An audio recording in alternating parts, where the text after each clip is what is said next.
Hi guys, today we're going to take a look at page 16 of the Unit 5 Classwork packet, and we're going to continue on with our two-column fill-in proofs for triangle congruence. Today we're going to look at the specific case of angle, angle, side. Alrighty? Okay, so let's start off by taking a look at example number 4 on this page. Alrighty? Okay, so here's a triangle. It's been split in two, I think. Yep. And this is W, Z, X. I think that's T at the very top. Nope. It's Y. Okay. Moment of embarrassment over. Okay.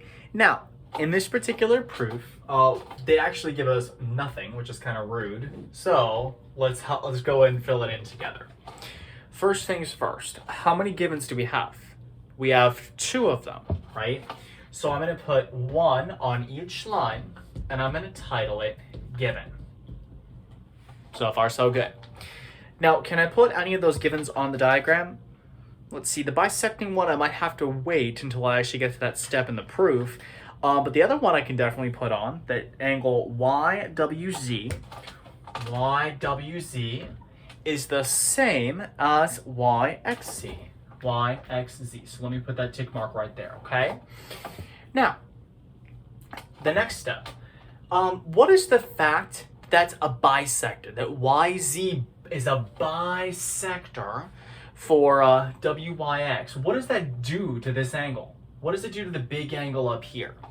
Well, it's going to split it in 2 equal parts. So as a statement, I can say angle WYZ, so this itty bitty one right here, is congruent to angle XYZ. And the reason I know that is the definition of an angle bisector, right? The definition of an angle bisector. And I would show that on the diagram by using my 2 kind of like arc marks. I call them tick marks. You can call it whatever the heck you want, okay? Next up, do you guys see anything that's shared between these 2 triangles? I do. They share a side. And in particular, they share side YZ, right? So I would say that YZ is congruent to itself. YZ is congruent to YZ.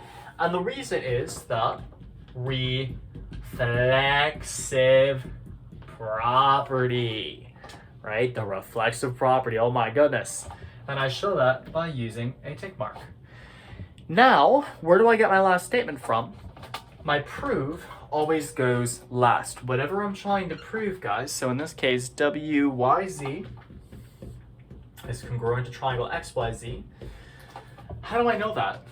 Read the diagram, right? Sorry, did I just block that? Hopefully not. Well, now you can see. Angle, angle, side, angle, angle, side.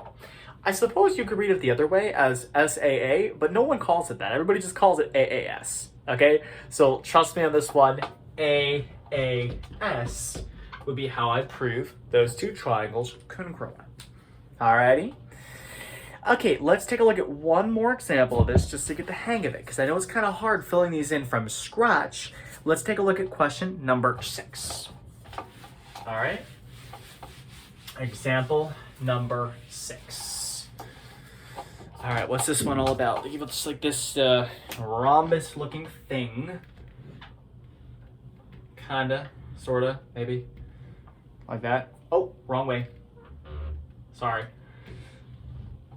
And they give us PQRS. PQRS.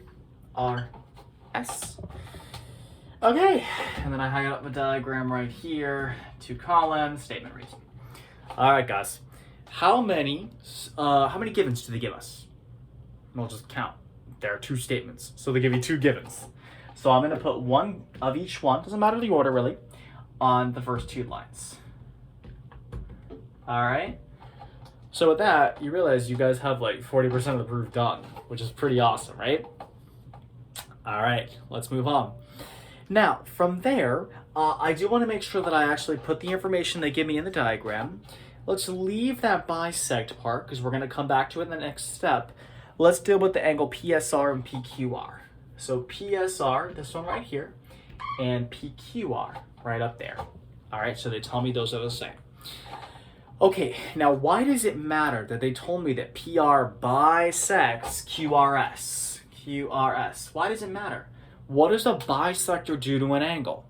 A bisector splits it into two congruent parts.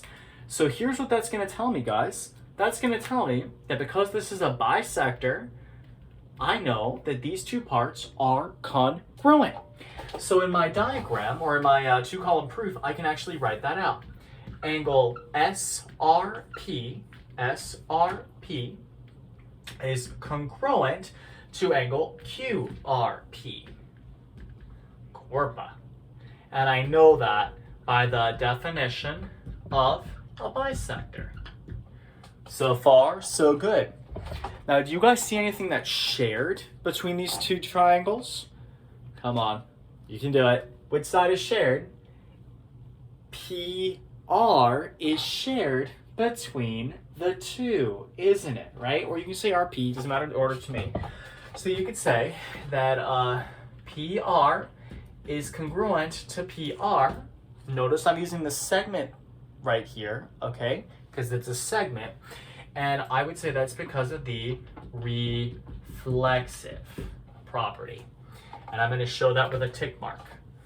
Guys, at this point, my proof statement, right, that triangle PSR is congruent to triangle PQR goes very last, okay? And read the diagram. Angle, angle, side. And thus, by angle, angle, side, I can prove the two triangles congruent. Now, just a brief word here. This particular example asked us to fill it in from scratch. Like, we had no help, no, word bank or anything like that. On the EOC and on a unit test, you wouldn't be asked to do that. I was asked to do that way back in the day, but you guys won't be asked to do that. Instead, you guys are going to have a couple of options where you just, grab it with the clicker and you move it, okay? So you will have a word bank, I promise that. Lucky you. I wish I'd been so lucky back in the day.